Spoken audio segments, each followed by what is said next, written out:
इसवी सन 1659.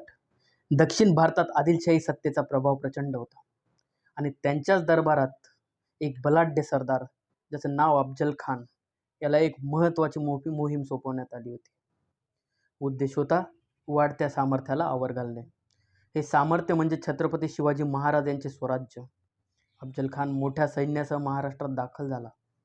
त्याने मार्गात अनेक मंदिरांची तोडफोड केली, ज्यामुळे स्थानिक जनतेमध्ये भीती आणि असंतोष पसरला. या परिस्थितीत शिवाजी महाराजांनी थेट युद्ध टाळत रणनीतीचा मार्ग अवलंबला. प्रतापगडाच्या पायथ्याशी भेट ठरवण्यात आली. अट होती दोघेही कमी माणसांसह आणि शस्त्रांसह भेटतील. परंतु महाराजांना अफजल खानाच्या विश्वासघाताची कल्पना होती.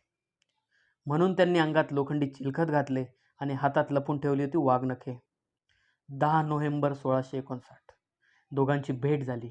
भेटीच्या वेळी अफजल खानाने आलिंगन देताच अचानक हल्ला केला. पण महाराज सज्ज होते. क्षणाचाही विलंब न करता त्यांनी वाघनखांनी प्रत्युत्तर दिले आणि त्यानंतर झालेल्या संघर्षात अफजल खान ठार झाला. हा प्रसंग केवळ एका शत्रूच्या पराभवाचा नव्हता, तर स्वराज्याच्या लढ्याला मिळालेला एक निर्णायक टप्पा होता.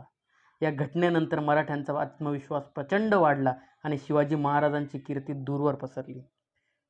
इतिहास आपल्याला शिकवतो, युद्ध जिंकण्यासाठी केवळ ताकद नाही, तर योग्य वेळी निर्णय घेणंही तितकंच महत्त्वाचं असतं.